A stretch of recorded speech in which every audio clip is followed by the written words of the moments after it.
Nanti mereka berubah jadi orang kayak malin kundang deh. Malin kundang itu kan ketika pergi itu dia tubuh bersama jiwanya kan, merantau. Tapi ketika balik ke Padang lagi, yang datang tuh cuman fisiknya, jiwanya itu nggak ada gitu loh. Kenapa dia juga nggak mengakui ibunya? Ibunya melihat malin kundang ini kan, wah ini anakku gitu tubuhnya. Padahal jiwanya itu nggak seperti itu. Dia nggak hadir dia di hadapan orang tuanya. Masih tetap di perantauan malin kundang itu. Jadi fakta hari ini kalau kita bisa melihat ya, saya mengambil beberapa resume tadi, tapi nggak apa-apa, nggak perlu ditampilkan di Infocus. Fakta hari ini, sebelum kita bicara bagaimana sharing ya, sebelum kita sharing tentang orang tua yang menginspiratif, kita pernah melihat berita bapak dan seorang putri kandung berbuat mesum. Ini hari ini nih. Yang kedua, ada juga paman memperkosa keponakan. Itu juga baru-baru ini. Yang berikutnya itu paman yang memperkosa keponakan. Yang berikutnya kakak memperkosa adik kandung. Itu.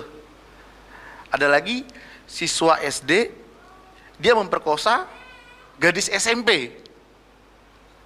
Ini nih hari ini nih. Ada lagi 11 siswa madrasah berbuat mesum di sekolah. Siswa madrasah. Ini bukan siswa negeri, siswa madrasah. Jadi kita bisa, artinya apa ya? Sekolah-sekolah Islam itu jadi kayak dagangan merek aja, Ustadz. Sekolah Quran itu kayak jadi dagangan aja. Bahkan terakhir kemarin yang lagi trending itu menantu berbuat mesum dengan mertua, kepergok warga. La ilaha illallah. Nah ini fakta-fakta ini tentu sangat mengerikan. Apa sih yang terjadi sebenarnya? Karena pada awalnya anak itu kan titipan Allah ya. Anak itu kan titipan Allah. Dia terlahir dalam keadaan suci.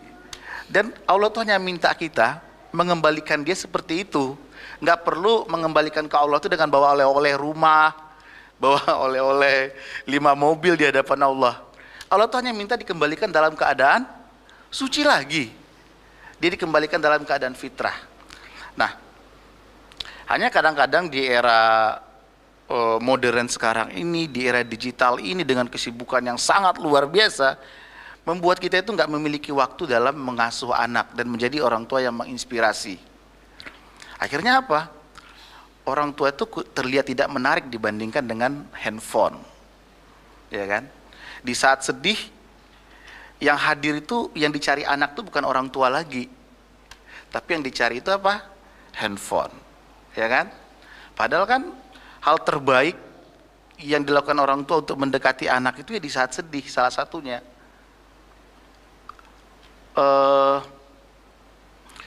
Dulu ada sahabat Nabi Rasulullah SAW mau sholat, tiba-tiba ada seorang anak, Abu Umair ya, dia burungnya mati gitu, mati. Rasulullah berhenti dan mencoba menenangkan Umair tersebut. Padahal Rasulullah itu mau sholat. Tapi dengan seperti itu, anak tersebut, Umar itu mendapatkan momen yang memorable, yang membuat dia itu selalu mengingat Rasulullah SAW. Begitu juga dengan siapa Ustadz yang menebas orang musyrikin ketika dia bersyahadat pura-pura gitu loh. Usama bin Zaid ya. Usama bin Zaid itu. Jadi Usama bin Zaid itu dulu waktu kecil Rasulullah itu memangkunya di sebelah kiri, di sebelah kanannya Husain. Dan Rasulullah mendoakan, ya Allah aku mencintai mereka, rahmatilah mereka karena aku mencintai mereka. Dan momen kecil memorable itu, ketika besar Usama itu kan berperang teng dan dia membunuh orang musyrikin. Ketika mau dibunuh, kenapa? Dia menyebut la ilaha illallah, kata Usama, wah ini bohong-bohongan ini, dibunuh aja itu. Rasulullah marah banget kan? Marah banget tuh Rasulullah waktu itu. Sampai merah muka Rasulullah. Apakah kamu sudah belah dadanya gitu? Tapi itu nggak ngebuat Usama itu mutung gitu loh. Kenapa dia tahu ada momen memorable dari Rasulullah waktu kecil. Kalau anak sekarang kan kalau dimarah sama orang tuanya, sedikit aja langsung mutung. Bapak, salah paham terus gitu loh. Nah itu karena apa? Kita nggak punya momen memorable di masa kecil bersama anak-anak kita. Sehingga apa, ketika kita memberikan nasihat yang membuat dia luka, dia itu nggak mencari kita untuk kembali. Banyak sekali kisah-kisah seperti itu. Bahkan ibu tahu ini nggak? Ahmad Dhani, tahu Ahmad Dhani? Ahmad Dhani itu kan kontroversi ya. Kontroversi Ahmad Dhani itu. Tapi ketika ditanya dalam waktu masa kecilnya si Dul ya, Abdul Qadir Jalani itu waktu masa kecil, waktu kelas-kelas 4 SD ditanya, kamu ketika harus memilih bersama bapak atau bersama ibu hidupnya, kamu mau milih bersama siapa?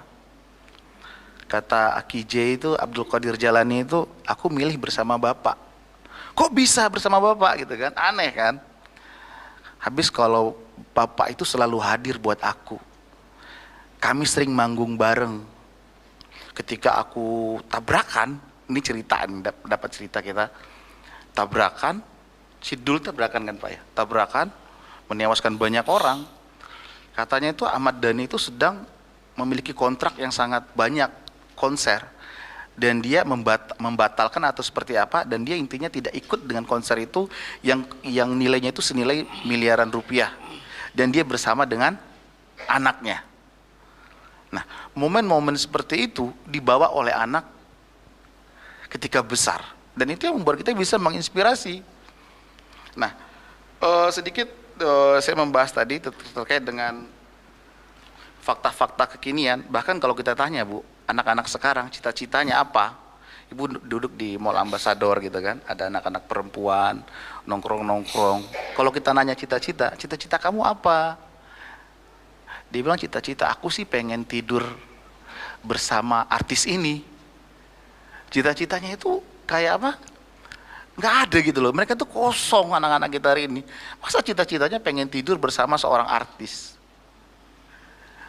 Wah, luar biasa itu.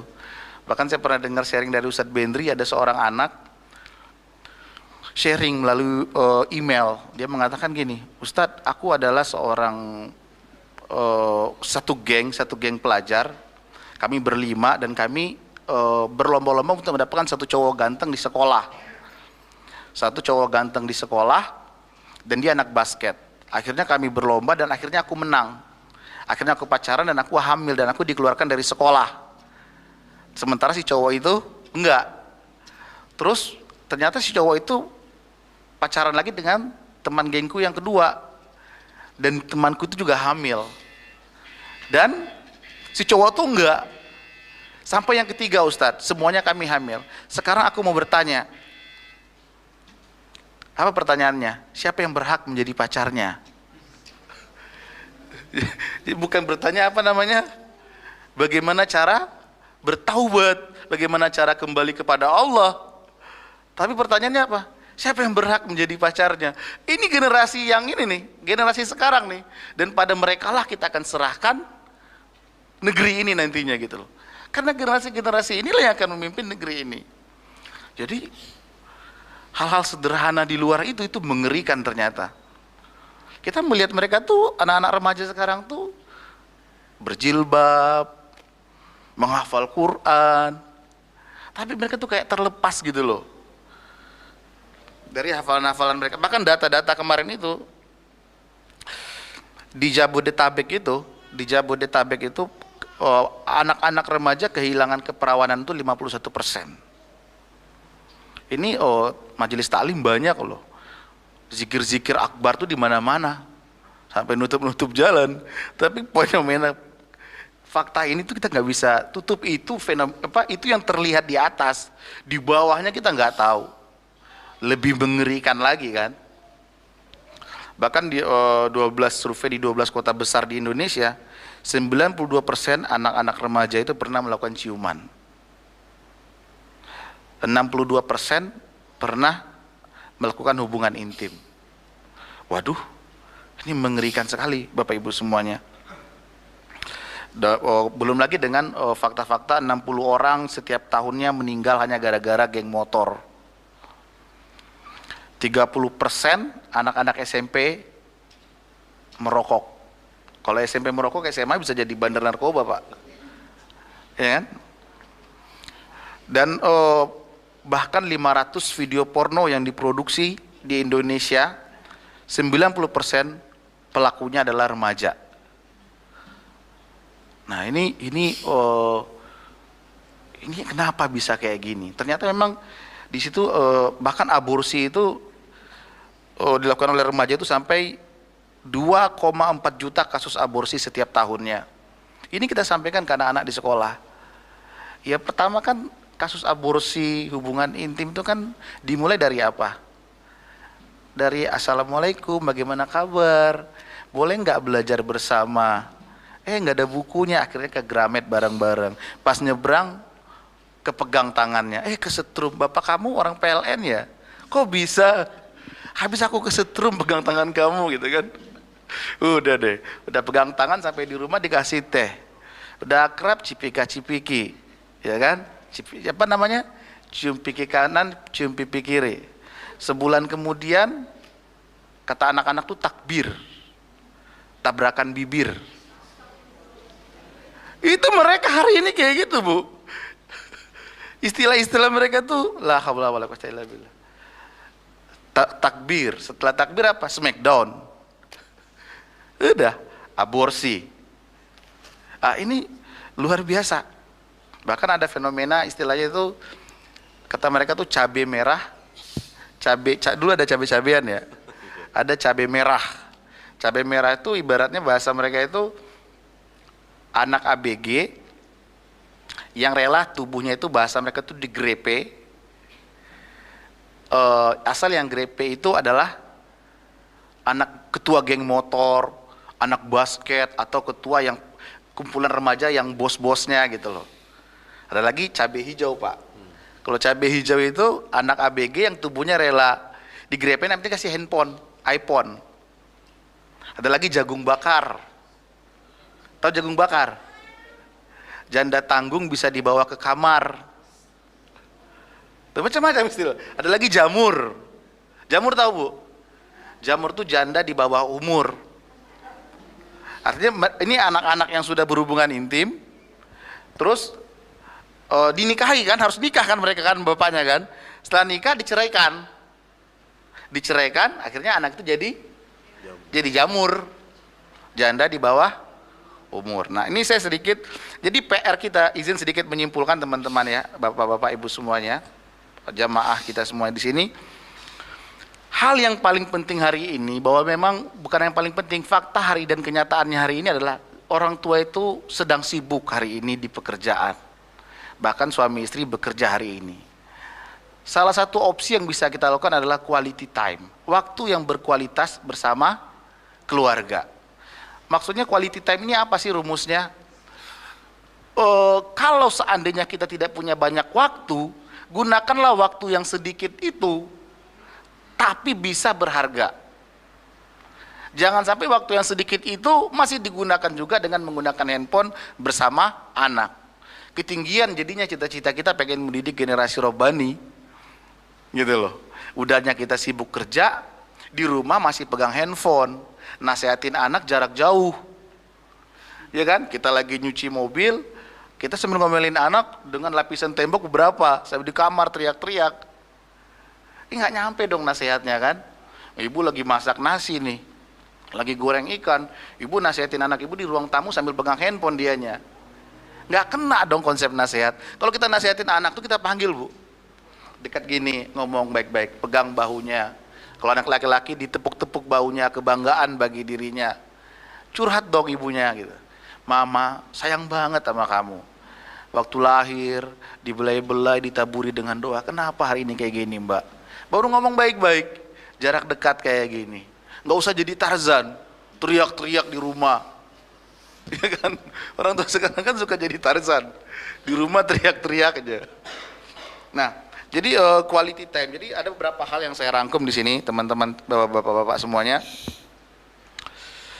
Waktu berkualitas itu adalah pagi hari itu, Bapak Ibu, sekarang bisa dicatat harus gembira.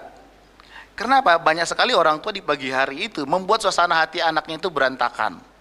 Akhirnya anak itu mencari kegembiraan di tempat lain. Pagi hari itu kalau kita lihat fakta di lapangan hari ini, orang tua tuh marah sama anaknya. Udah orang tuanya belum mandi kan? Kalau belum mandi itu kan artinya belum berwudu dong dia. Itu kan setan masih banyak tuh kan. Anaknya kehilangan satu kaos kaki aja, itu sumpah serapah buat anaknya. Kaos kaki mana? Itu anaknya bisa disumpahin tuh macam-macam tuh, hanya gara-gara satu kaos kaki. Padahal di Jatinegara tuh 5-10 ribu. Tapi dia kayak kehilangan kaos kaki itu kayak kita anggap dia melakukan kejahatan perang. Sampai akhirnya dia udah nggak mood lagi. Waduh, pagi-pagi udah kena marah. Jadi kalau dia sampai ke sekolah itu ngelihat gurunya senyum, apa senyum-senyum? Ngeledek saya ya Ustazah. Hatinya udah nggak enak di rumah. Kita nggak tahu kan Bapak Ibu semuanya, ketika anak kita antar ke sekolah, dia nggak tahu apakah dia balik lagi atau enggak. Anything can be happen sekarang. Tapi kok kita melepas dia itu di pagi hari dengan suasana hati dan kebatinan yang nggak nyaman. Nah itu Rasulullah SAW setiap pagi itu diriwayatkan, setelah sholat itu nanya kepada sahabatnya apa? Mimpi apa kalian semalam gitu kan? Ditanyain mimpi Rasulullah itu kepada sahabatnya. Sampai kata Ibnu Umar mengatakan, aku mimpi ditarik malaikat dimasukin ke neraka, gitu kan? Kalau kata Ibnu Sirin apa? Kalau kamu nggak tahu arti tafsir mimpi, maka tafsirkan mimpi itu ke arah yang baik. Waktu itu Rasulullah ditanya kan, apa maknanya Rasulullah? Ditanya oleh Hafsah kepada Rasulullah. Kata Rasulullah, tidaklah Ibnu Umar ini menjadi hamba yang paling baik di mata Allah kecuali dia melakukan sholat tahajud sepanjang malam. Sejak itu Ibnu Umar tuh melakukan sholat tahajud sampai dia wafat. Gitu. Jadi ibu-ibu harus sering bertanya mimpi di pagi hari dengan kegembiraan. Jangan marah-marah, tapi jangan tiap hari juga nanya mimpi, nanti anaknya ini juga nanti. Nah, pasti nanya mimpi lagi. Udah kebaca. Berikan yang surprise. Ibu bisa tanya dong, gimana boneka Barbie-nya? Udah disolatin belum? Gitu. Kalau udah disolatin kita kuburin gitu loh. Atau pertanyaan-pertanyaan yang ringan lah setiap pagi itu. Jadi jangan sampai pagi itu horor. Jadi pagi itu harus gembira Bu. Karena orang aja kita bisa baik, kok ke anak sendiri kita gak bisa baik. Kalau sama anak orang aja, wah anak kamu ulang tahunnya nih kado. Tapi ke anak sendiri kita kayak monster. Nah ini penting ya pagi yang gembira. Yang kedua, siang itu butuh disapa. Banyak sekali kasus-kasus anak-anak yang udah paginya itu dirusak oleh, bukan dirusak ya, dengan apa namanya, dengan habit yang gak baik di rumah. Siang hari itu anak-anak tuh sering merasa lonely, merasa sendiri.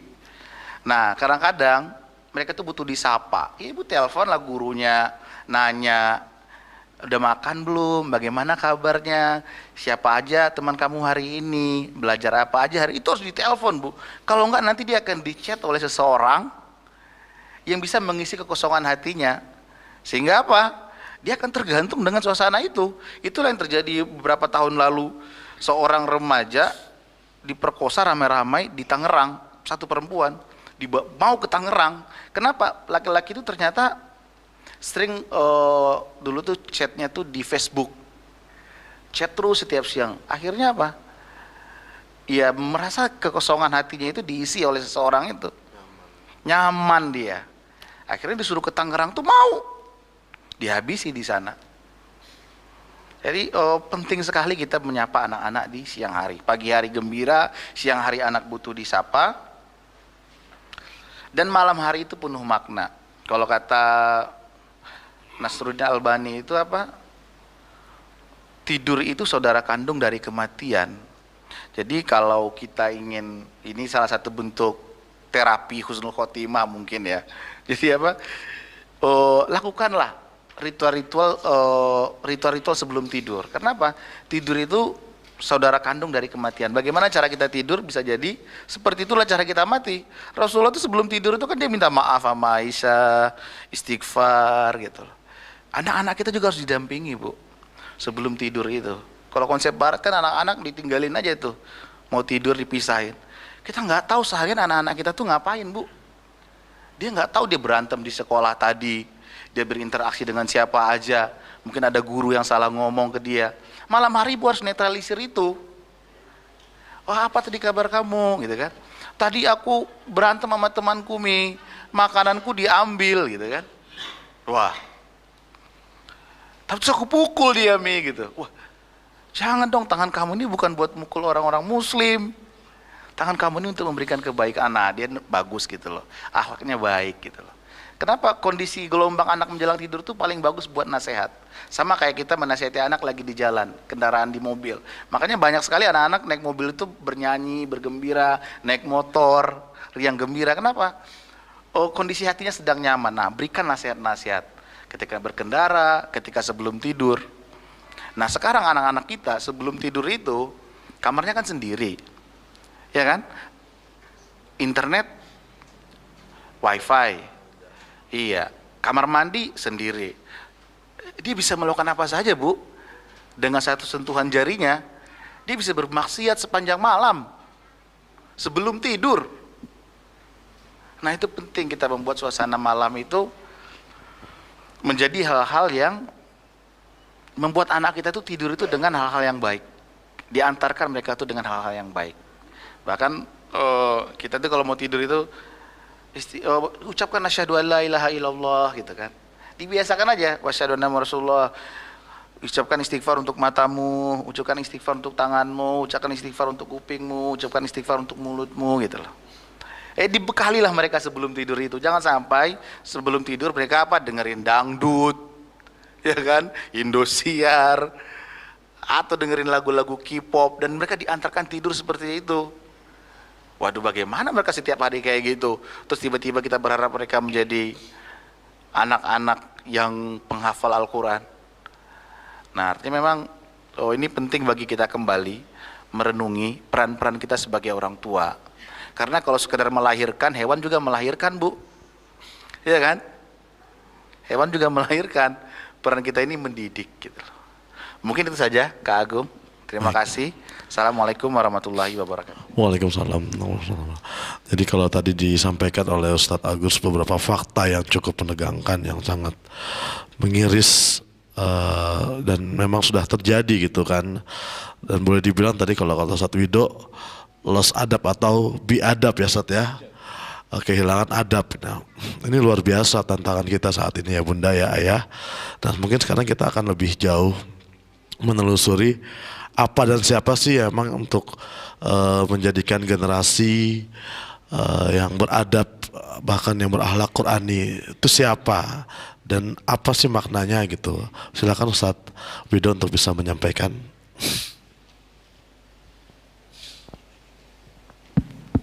Ya, bismillahirrahmanirrahim.